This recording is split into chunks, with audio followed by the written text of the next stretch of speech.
मेरे प्यारे बच्चों को नमस्कार। एक बार फिर आप सभी का स्वागत है मेरे इस यूट्यूब चैनल पर। आज मैं आप सभी को समास बताने वाला हूँ। समास किसे कहते हैं, समास के कितने भेद हैं और उन भेदों की परिभाषाएं क्या-क्या हैं, उनका एग्जाम्पल, उनका उदाहरण भी बताएंगे। जैसा कि आप सभी लोग जानते हैं कि समास जो कि एक हिंदी व्याकरण का टॉपिक है, वो किसी न किसी एग्जाम में एक ना एक क्वेश्चन ज़रूर पूछा जाता है। तो आज हम जानेंगे समास किसे कहते हैं और उनके प्रकारों को पढ़ेंगे। तो सबसे पहले आज हम देखते हैं समास। समास का अर्थ क्या होता है, इसका अगर विग्रह करेंगे तो इसका क्या विग्रह होगा, सम धन आस। सम धन आस, इसका अगर विग्रह करेंगे समास का तो उसका निकल कर क्या आएगा, सम धन आस। सम का अर्थ होता है पास, सम का अर्थ क्या होता है, पास।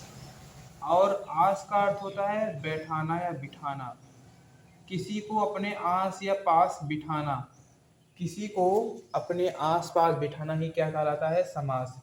जैसे एग्जाम्पल में देखते हैं, जैसे देखते हैं, रसोई घर, रसोई रसोई के लिए रसोई के लिए घर, रसोई के लिए घर, ये क्या है, रसोई के लिए घर। इसको और कैसे लिख सकते हैं, रसोई रसोई घर, इसको क्या लिख सकते हैं, रसोई घर।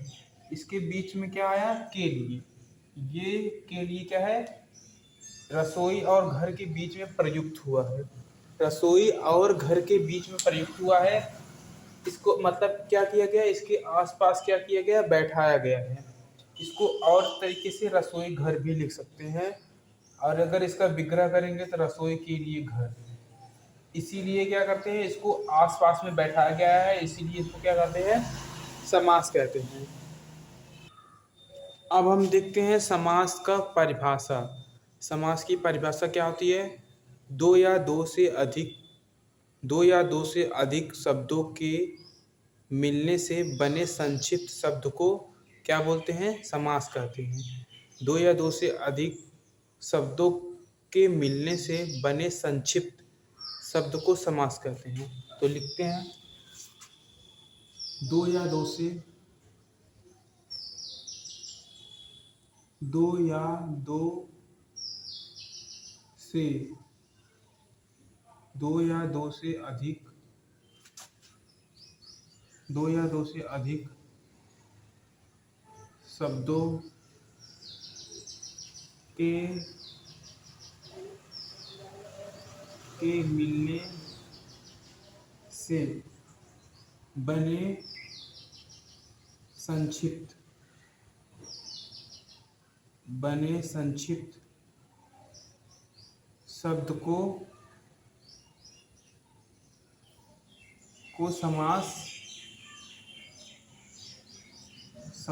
कहते हैं। समास कहते हैं समस्त पद बना हुआ शब्द, क्या होगा, बना हुआ शब्द समस्त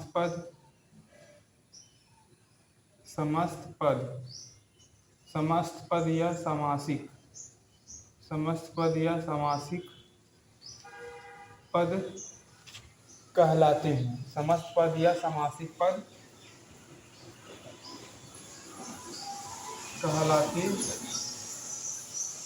कहलाते हैं। फिर से देखते हैं, दो या दो से अधिक शब्दों के मिलने से बने संक्षिप्त शब्द को समास कहते हैं। जो समास शब्द बनता है उसको क्या बोलते हैं, समस्त पद या समासिक पद बोलते हैं। अब समस्त पद या समासिक पद के दो भेद होते हैं, इसकी भी दो भेद होते हैं। समस्त पद या समासिक पद के कितने भेद होते हैं, दो भेद होते हैं, जो कि प्रथम पद होता है और एक उत्तर पद होता है, जिसे बोलते हैं पूर्व पद, और दूसरा क्या होता है, उत्तर पद,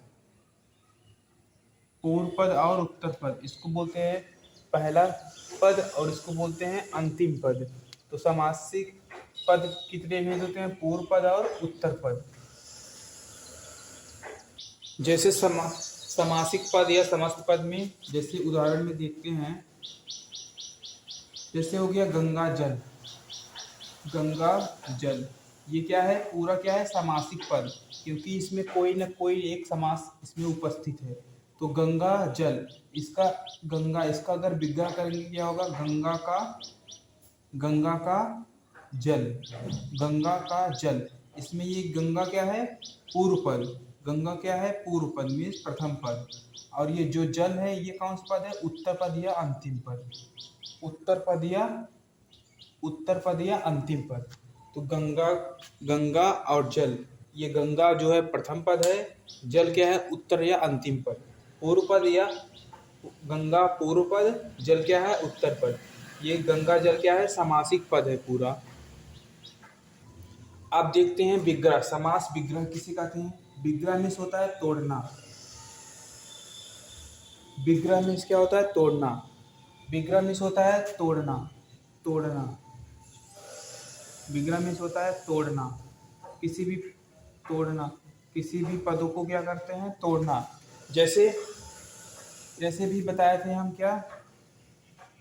विद्यालय, विद्यालय। विद्यालय में क्या होता है? इसको अगर इसका विग्रह करेंगे क्या होगा? विद्या के लिए, विद्या के लिए आलय। आलय मीन्स क्या होता है? घर। आलय मीन्स क्या होता है? घर। विद्या के लिए आलय, आलय मीन्स क्या होता है? घर। तो इसका विद्यालय का विग्रह क्या होगा? विद्या के लिए आलय। इसमें जो के लिए शब्द आया है क्या है? के लिए शब्द आया है क्या है? ये है एक एक कारक शब्द, कारक शब्द है। विद्या के लिए आलय कारक शब्द। विग्रह, विग्रह की समासिक विग्रह का एक परिभाषा होता है कि जब किसी भी समासिक पद में प्रयुक्त, जब किसी समासिक पद में प्रयुक्त योजक चिन्ह, कारक और विभक्तियों को जोड़ देते हैं तो उसे क्या बोलते हैं? विग्रह बोलते हैं। तो लिख लेते हैं विग्रह का परिभाषा यहाँ पर। क्या है? समासिक पद, समासिक पद या फिर समस्त पद। समासिक, समासिक पद में, समासिक पद में कारक, कारक चिन्ह, योजक चिन्ह, योजक, कारक, योजक या विभक्ति, कारक, योजक या विभक्ति, कारक, योजक या विभक्ति, विभक्ति को क्या करते हैं? को जोड़, जोड़, जोड़ देते हैं, जोड़ देते हैं, जोड़ देते हैं, जिससे जो शब्द बनता है उसको क्या बोलते हैं? समासिक पदों का विग्रह। उसे क्या बोलते हैं? समासिक पदों का विग्रह। एग्जाम्पल में जैसे विद्या, विद्याधन, विद्यालय। जैसे उदाहरण में क्या हो गया? विद्यालय। विद्यालय का विग्रह हुआ क्या? विद्या के लिए आलय। और जैसे गंगा जल, गंगा जल का विग्रह करेंगे क्या होगा? गंगा, गंगा का जल, गंगा का जल। इसमें का क्या है? का क्या है? कारक चिन्ह है। का क्या है? कारक चिन्ह है। और जैसे जैसे हो गया माता पिता, माता पिता, इसके बीच में क्या है? योजक चिन्ह है। योजक चिन्ह को क्या करते हैं? इसमें योजक चिन्ह को अगर इसको विग्रह करेंगे क्या होगा? माता और, माता और पिता। क्या कर दिए? इसमें और शब्द ऐड कर दिए, और शब्द ऐड कर दिए तो क्या हो गया? इसका क्या हो गया? विग्रह हो गया। अब हम देखते हैं समास के भेद, समास के प्रकार।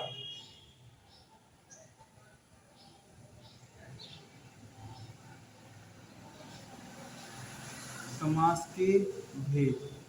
तो समास के भेद कितने होते हैं? समास, समास के कुल कितने भेद होते हैं? 6 भेद होते हैं। समास के कुल कितने भेद होते हैं? भेद होते हैं 6 भेद। कौन कौन से? पहला क्या हो गया? अव्ययीभाव समास, अव्ययीभाव समास। दूसरा अव्ययीभाव, उसके बाद तत्पुरुष, अव्ययीभाव तत्पुरुष समास, अव्ययीभाव समास, तत्पुरुष समास, कर्मधारय समास,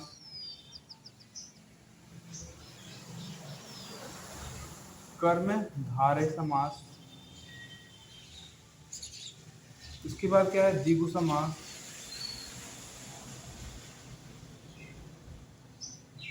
द्विगु समास।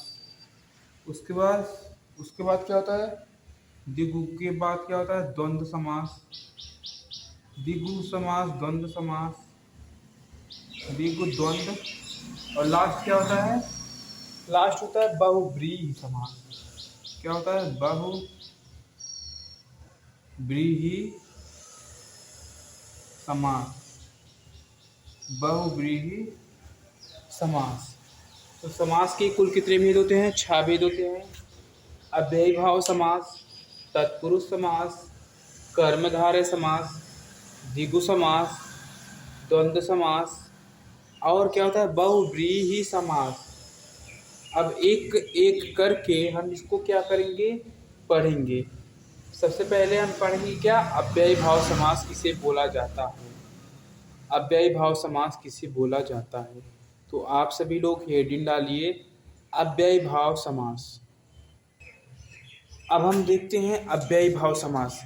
अव्ययीभाव समास किसे कहते हैं, अव्ययीभाव समास जिसको इसे कहते हैं, जिस अव्ययीभाव समास जिसमें प्रथम पद अव्यय और उसका जो अंतिम पद पूर्व पद अव्यय हो और उत्तर पद संज्ञा हो। प्रथम पद अव्यय और अंतिम पद संज्ञा हो, उसे क्या बोलते हैं, अव्ययीभाव समास। तो पहले इसकी परिभाषा लिखते हैं। अव्ययीभाव समास जिस समास का प्रथम पद अव्यय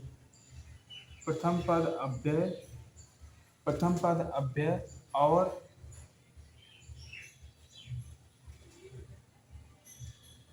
अंतिम पद क्या होता है, संज्ञा। अंतिम पद क्या होता है, संज्ञा होता है। अंतिम पद संज्ञा होता है, उसे क्या बोलते हैं, अव्ययीभाव समास। क्या बोलते हैं, अव्ययीभाव समास बोलते हैं। अव्ययीभाव समास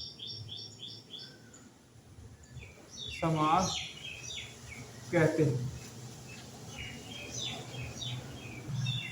और अव्ययीभाव समास में उत्तर पद क्या होता है, प्रधान होता है। और इसमें उत्तर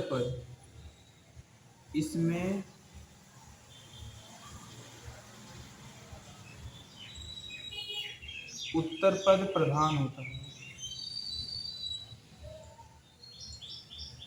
उत्तर पद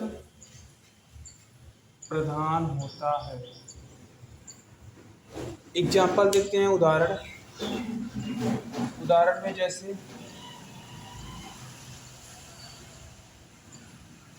उदाहरण में अव्ययीभाव समास में जैसे हो गया क्या, यथाक्रम। इसका उदाहरण क्या है, यथाक्रम, यथाशक्ति,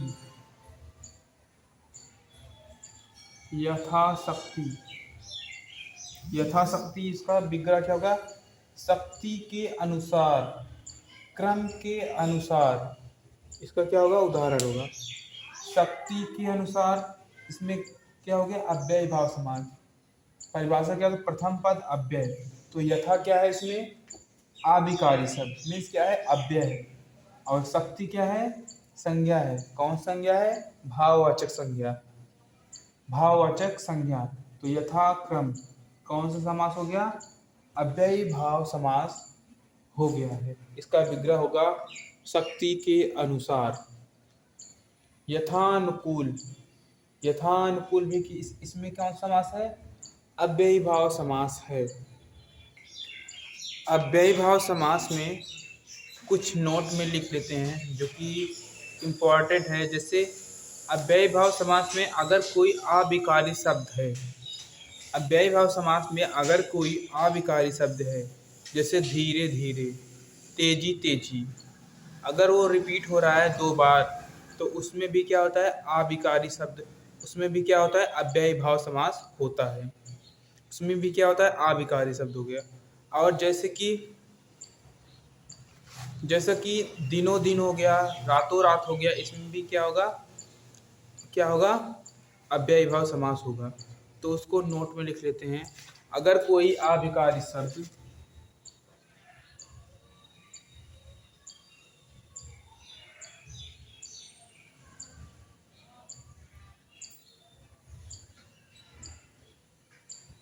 अगर कोई अविकारी शब्द, अगर कोई विकारी शब्द, विकारी शब्द में क्या होता है? जैसे जो लिंग वचन कारक के अनुसार बदलते हैं, जैसे दिनों दिन, दिनों दिन। अगर अविकारी शब्द क्या होते हैं? 2 बार आते हैं,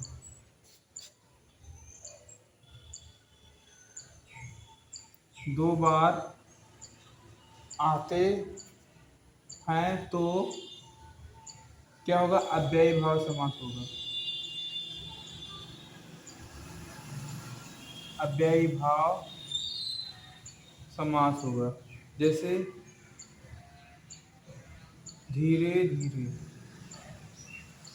धीरे धीरे, रातों रात, दिनों दिन, दिनों दिनों दिन। इसमें कौन सा समास है? अव्ययी भाव समास रहेगा। कौन सा समास रहेगा? अव्ययी भाव समास। अब हम देखते हैं तत्पुरुष समास। तत्पुरुष समास किसे कहते हैं? जिसमें तत्पुरुष समास ऐसा समास होता है जिसमें क्या होता है? उत्तर पद क्या होता है? प्रधान होता है। तत्पुरुष समास में उत्तर पद प्रधान होता है और इसमें कर्ता कारक को छोड़कर कारक होता है। इसमें इसमें कर्ता कारक को छोड़कर और जितने भी कारक होते हैं उनसे क्या होता है? ये युक्त होता है। कर्ता कारक को छोड़कर ये अन्य विभक्तियों से युक्त होता है। इसे हम क्या बोलते हैं? तत्पुरुष समास कहते हैं। अब इसकी परिभाषा पहले लिखते हैं तब समझ आएगा। तत्पुरुष समास, तत्पुरुष समास किसे कहते हैं? तत्पुरुष समास में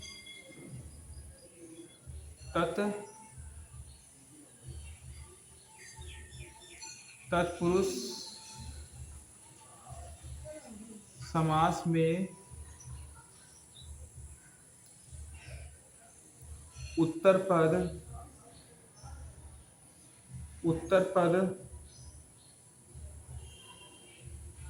प्रधान होता है। तत्पुरुष समास में उत्तर पद प्रधान होता है। इसमें कर्ता कारक को छोड़कर, कर्ता कारक को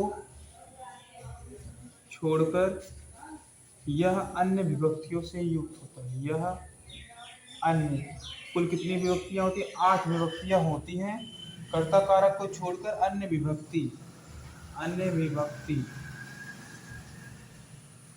से युक्त प्रयुक्त होता है। से क्या होता है? युक्त होता है, युक्त होता है। उसे क्या बोलते हैं? तत्पुरुष समास बोलते हैं। उसको क्या बोलते हैं? तत्पुरुष समास बोलते हैं।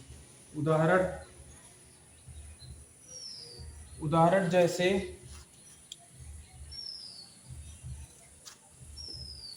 वही अभी बताया था, क्या बोल थे?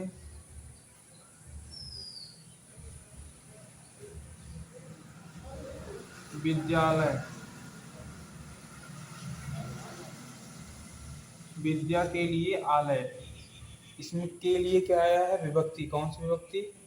कौन सी विभक्ति? कर्ता ने कर्म को कर्ण से संप्रदान के लिए। इसमें कौन सी विभक्ति है? संप्रदान कारक। तो इसका विग्रह होगा विद्यालय। विद्या के लिए आलय। विद्या के लिए आलय। इसमें कौन सी विभक्ति है? के लिए संप्रदान विभक्ति है। अभी तत्पुरुष समास, तत्पुरुष समास के 7 भेद होते हैं। इसमें से एक है संप्रदान तत्पुरुष समास। संप्रदान में क्या आता है? के लिए कारक विभक्ति, इसीलिए इसको क्या बोलेंगे? विद्यालय को संप्रदान तत्पुरुष समास। कर्ता कारक को छोड़कर कर्ता ने जो ने विभक्ति आएगी, उस जो ने विभक्ति होती है कभी भी तत्पुरुष समास में उसका विग्रह नहीं होता है।